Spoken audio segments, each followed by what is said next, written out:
ગઈકાલે એક ભક્તિનગર પોલીસ સ્ટેશનનો વાલકેશ્વર સોસાયટી મેઇન રોડ છે, શ્રીનગર શેરી નંબર 3 હુડકો પોલીસ ચોકી વિસ્તારમાં એક બરકત અલી ગુલામ હુસૈન લાખાણી નામના ઈસમ છે. એમનું ઉંમર વર્ષ 70. એ સિનિયર સિટીઝનનું મૃત્યુ થયેલું, એમનો ખૂન કરવામાં આવેલું અને ઘરની અંદર જ એમની લાશ હતી. અને એ બાબતે ગળાના ભાગે ને પેટના ભાગે ને છાતીના ભાગે ચક્કુના નિશાનો છે. એટલે બીએનએસ કલમ 103(1), 332 ક તથા 223 મુજબનો ગુનો દાખલ કરેલ છે ભક્તિનગર પોલીસ સ્ટેશનમાં. અને હાલ પીઆઈ તપાસ એની કરી રહ્યા છે. હાલ તપાસ ચાલુ છે.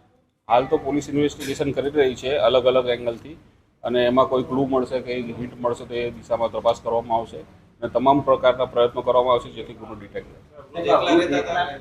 હા, હાલમાં વૃદ્ધ એકલા રહેતા હતા. એમનો એક છોકરો છે, આફ્રિકામાં રહે છે, અને એમને શંકા જતા એટલે રાત્રે ફોન કર્યો અને નહીં ઉઠાવ્યો. એટલે એમના સગા સંબંધીને મોકલીને તપાસ કરતા પોતે મૃત હાલતમાં જણાઈ આવેલા એમના પિતાજી. એટલે આ બાબતની જાણ થઈ. લૂંટની એંગલથી પણ તપાસ કરવામાં આવશે, એમના ઘરેના બાબતે પણ તપાસ કરવામાં આવશે. હાલમાં તો એ બાબતે ઇન્વેસ્ટિગેશન ના, હાલમાં તો કોઈ કહી શકાય નહીં, પરંતુ કંઈ પુરાવો મળે ને ઇન્વેસ્ટિગેશનમાં અને આગળની તપાસ થાય ને એ દરમિયાન આરોપી પકડાય ત્યારે ખ્યાલ આવે.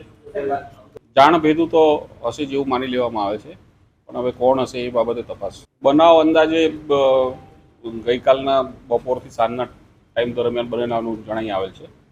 અને રાતના 20-30 વાગે જ્યારે એમના છોકરાને મોકલ્યા કોઈ માણસ એમના સંબંધીને, ત્યારે ખબર પડી. એટલે બનાવ એ 20-30 પહેલાંનો ગમે ત્યારે દિવસ દરમિયાનનો હોય છે.